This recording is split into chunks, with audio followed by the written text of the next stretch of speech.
Hey ho Pop Gengs!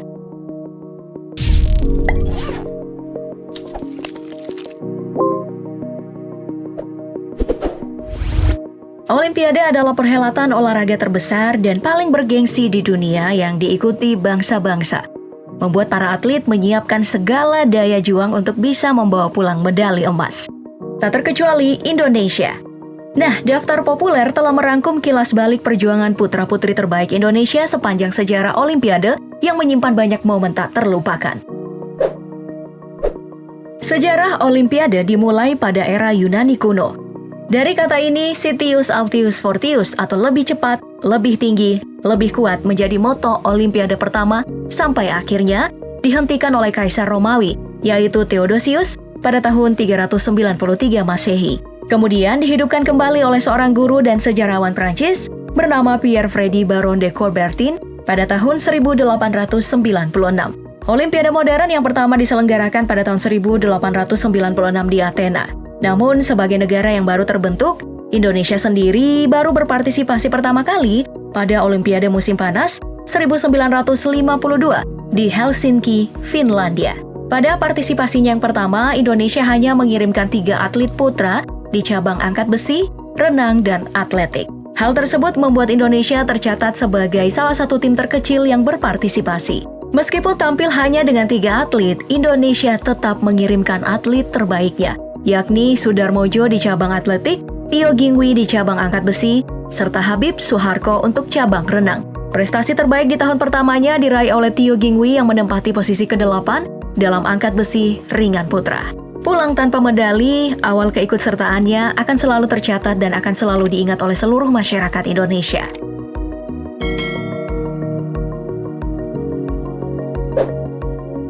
Setelah 36 tahun ikut serta, kecuali pada Olimpiade Tokyo 1964 dan Olimpiade Moskow 1980, barulah Indonesia meraih medali pertamanya di Olimpiade Seoul tahun 1988. Nur Fitriana Eslantang, Lilis Handayani, dan Kusuma Wardana yang pertama kali menyumbangkan medali melalui cabang panahan beregu. Ya, meskipun hanya medali perak. Pada Olimpiade ke-24 yang digelar di Seoul pada tanggal 17 September hingga 2 Oktober 1988 itu, ketiga Sri Kandi Indonesia berhasil mengalahkan tim panahan Amerika Serikat. Nah, kabar keberhasilan 3 Sri Kandi panahan Indonesia sampai ke tanah air, dan mereka disambut bah pahlawan. Saking legendarisnya, kisah mereka pun difilmkan, bertitel 3 Sri Kandi. Awalnya, tim panahan beregu putri Indonesia harus bertanding ulang karena poinnya sama, yakni 952. Jadi, 3 Sri Kandi tersebut harus berduel di nomor 70 meter terakhir. 3 Sri Kandi hanya punya harapan dengan mengalahkan Amerika Serikat setelah tertinggal jauh oleh atlet tuan rumah Korea Selatan. Dalam rematch dengan Amerika Serikat, 9 anak panah yang meluncur dari busur 3 Sri Kandi berhasil mengumpulkan 72 poin. Hasil tersebut mengantarkan Indonesia untuk mengalahkan Amerika yang hanya bisa mengumpulkan 67 poin setelah satu anak panahnya meleset. Medali perak pun menjadi milik Indonesia setelah 36 tahun berpartisipasi di Olimpiade. Pencapaian ini sebenarnya cukup mengejutkan, soalnya ketiga Sri Kandi ini kalah di nomor perorangan.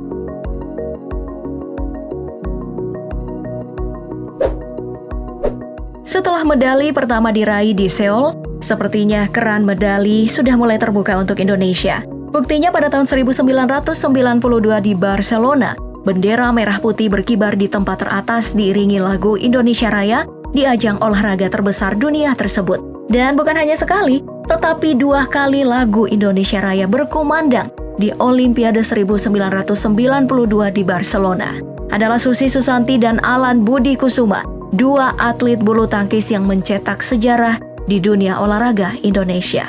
Harapan meraih medali emas di Olimpiade memang sudah mulai terasa, karena untuk pertama kalinya, bulu tangkis dipertandingkan di ajang tersebut. Berbekal torehan prestasi ajang bulu tangkis menjadi harapan besar bagi Indonesia meraih emas setelah mengikuti Olimpiade selama 36 tahun. Indonesia mengirimkan 9 wakil di 4 nomor berbeda untuk bersaing. 2 di antaranya di nomor tunggal putra yang diwakili Alan, dan Susi di nomor tunggal putri. Menjadi andalan Indonesia, Susi tak terbendung dan berhasil melangkah ke final, bertemu dengan Bang So-hyun asal Korea Selatan pada Agustus 1992 dan menang secara dramatis 3 set. Sementara di nomor tunggal putra, Indonesia memastikan medali emas dan perak setelah Alan Budi Kusuma bertemu dengan rekan senegaranya Ardi B. Wiranata di final.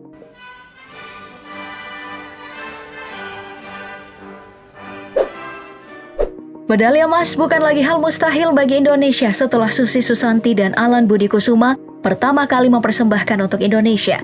Tapi, hal yang tidak dilupakan adalah momen Indonesia di Olimpiade Rio de Janeiro, Brasil pada tahun 2016. Dari cabang bulu tangkis, pasangan ganda campuran Tontowi Ahmad dan Liliana Natsir berhasil memenangkan medali emas satu-satunya untuk Indonesia. Di babak final keduanya mengalahkan wakil Malaysia Chan Peng Song dan Goh Liu Ying dengan 2 babak langsung, 21-14 dan 21-12. Lolosnya Owi Butet di partai final merupakan balas dendam setelah di Olimpiade London 2012. Mereka harus pulang dengan tangan hampa. Menyusul di babak perebutan medali perunggu, Owi Butet kalah dari pasangan Denmark. Tapi bukan hanya karena mampu mempersembahkan emas untuk Indonesia. Momen yang paling penting adalah mereka mempersembahkan medali emas bertepatan saat rakyat Indonesia tengah merayakan hari ulang tahun Republik Indonesia yang ke-71. Dikutip dari bolabob.com, Tontowi bersyukur dan ini merupakan kado terindah dari Tuhan yang ia persembahkan untuk Indonesia. Nah, atas raihan tersebut, Tontowi Liliana mendapat sambutan yang luar biasa dari publik Indonesia.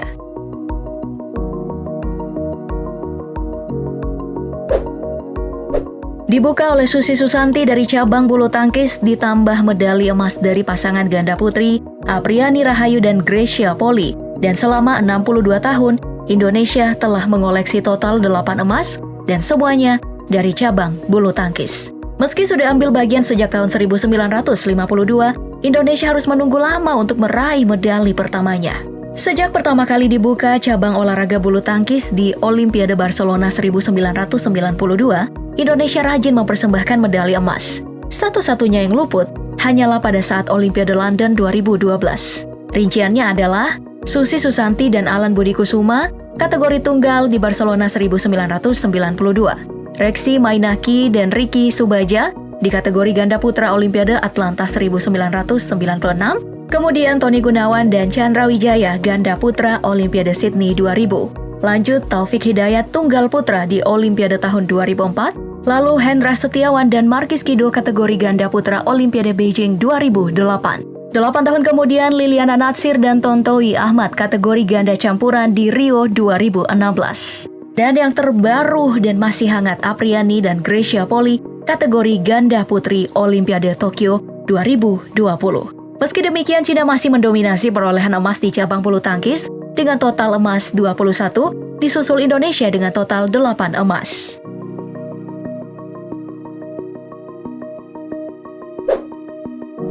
Dan sebagai penutup untuk kalian nih Pop Gengs, ada kabar mengharukan dari cabang bulu tangkis ganda putri. Pasangan Apriani Rahayu dengan Gracia Poli berhasil menyumbangkan satu-satunya emas di cabang olahraga bulu tangkis. Setelah sekian lama, tidak pernah meraih medali emas di kategori ganda putri. Indonesia mengirimkan wakil di nomor ganda putri cabang olahraga bulu tangkis Olimpiade sejak kali pertama dipertandingkan secara resmi pada edisi tahun 1992 di Barcelona, Spanyol. Finarsi dan Lili Tampi melaju hingga babak perempat final sebelum dikalahkan wakil Korea Selatan, Gilyong Ah dan Sim Onjung. Sejak saat itu, babak perempat final menjadi pencapaian terbaik para wakil ganda putri Indonesia di kancah cabang olahraga bulu tangkis Olimpiade. Dan sekarang, kiprah Apriani dan Gracia setelah meraih medali emas merupakan prestasi tertinggi bagi kategori ganda putri.